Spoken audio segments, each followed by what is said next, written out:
nilinis ng Diyos, wag natin ipalagay na marumi. Eh ano-ano ba yung pwedeng linisin ng Diyos? Tao, pwedeng linisin. Conforme ako dyan. Eh yung hayop ba, yung pagkain, pwede bang linisin ng Diyos? Pakinggan nyo sa Marcos, ganito naman ang ating mababasa sa 7:19. Sapagkat hindi pumapasok sa kanyang puso, kundi sa kanyang tiyan, at lumalabas sa dakong daanan ng dumi. Sa salitang ito'y nililinis niya ang lahat ng pagkain. Oh, hindi tao yan. Hindi tao yan dahil pumapasok sa bibig at pumupunta sa tiyan at inilalabas sa dakong daanan ng dumi. Ang Kristo po may sabi niyan eh. Sabi ni San Marcos, sa salitang ito'y nililinis niya ang lahat ng pagkain. Kaya pwede rin pong linisin ng Diyos ang pagkain. Ang katunayan, sinang-ayunan niya ni San Pablo sa unang Timoteo 4:4. Pakinggan niyo ang nakasulat. Sapagkat ang bawat nilalang ng Diyos ay mabuti at walang anumang nararapat na itakwil kung tinatanggap na may pagpapasalamat. Bakit? Sapagkat pinakababanal sa pamamagitan ng salita ng Diyos at ng pananalangin. Kung ipaaalaala mo sa mga kapatid ang mga bagay na ito, ikaw ay magiging isang mabuting ministro ni Kristo Jesus. Ayon, ang mabuting ministro ni Kristo, pinaalala sa kapatid sa iglesia na ang lahat ng nilalang ng Diyos ay mabuti.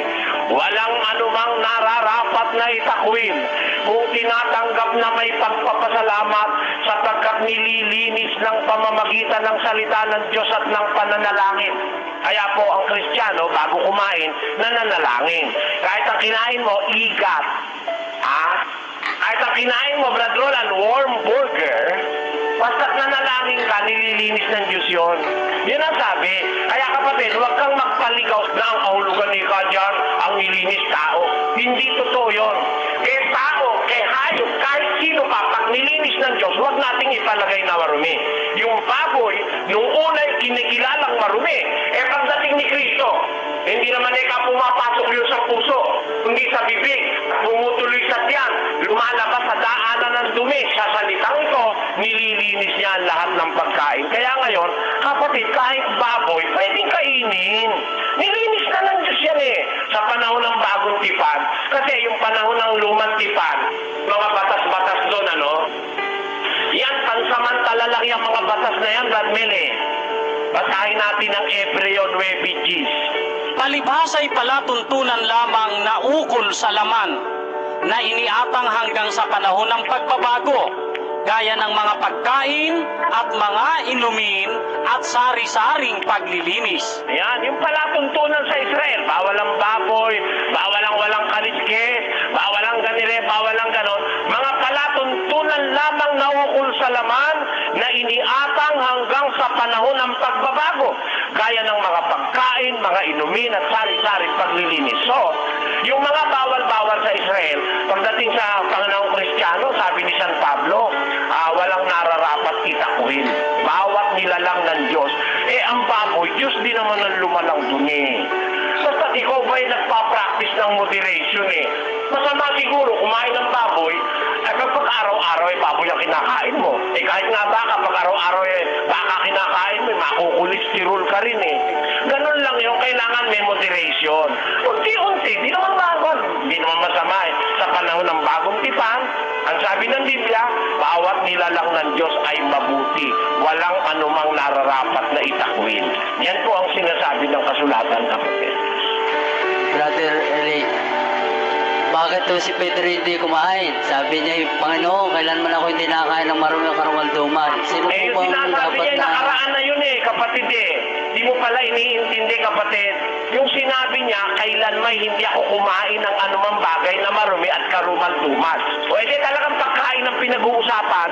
Nung nakaraan di siya kumakain kasi nasa relihiyon siya ng Judaismo. Bawal talaga sa kanila kumain ng mga baboy, mga palaka, etc. etc. Kaya kahit kailan, Panginoon, hindi ako kumain ng marumi at karumalduman.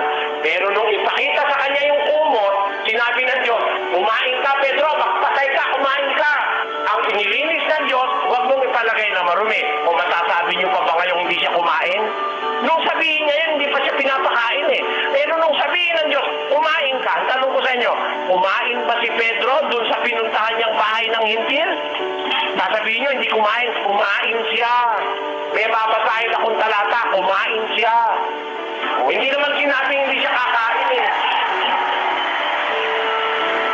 Kapatid, wag ka lang wag mo nang ipilit yung bawal ang baboy. Sinabi na nga ng Biblia, ilinis niya lahat ng pagkain dahil hindi naman sa puso pumupunta sa tiyan. Hindi lalabas sa daanan ng dumi. Tao raw yan. Tao? Eh kung talagang tao yan, ba't sinabi ng tinig?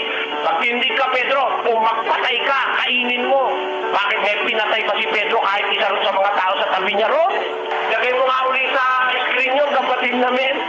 At dumating sa kanya ang isang tinig, magtindig ka, Pedro, magpatay ka at kumain. O ano kahulugan ng magpatay? Papatayin niya ba yung mga tao ron? Tapos kakainin? Alam mo, ang tinutukoy dyan, yung kakainin talagang inihahanda para sa kanya. Samantalang naghahanda, nawalan siya ng uliran. At dahil dun sa pangyayaring yon, naalaman ni Pedro, natalastas niya, tinatanggap na ng Diyos ang mga hintil na dating tinatanggap na marumi. At kung yung mga hintil ay tinatanggap na ng Diyos, nilinis na ng Diyos, pati yung kinakain nila, nilinis din ng Diyos. Yan ang dapat maintindihan dyan.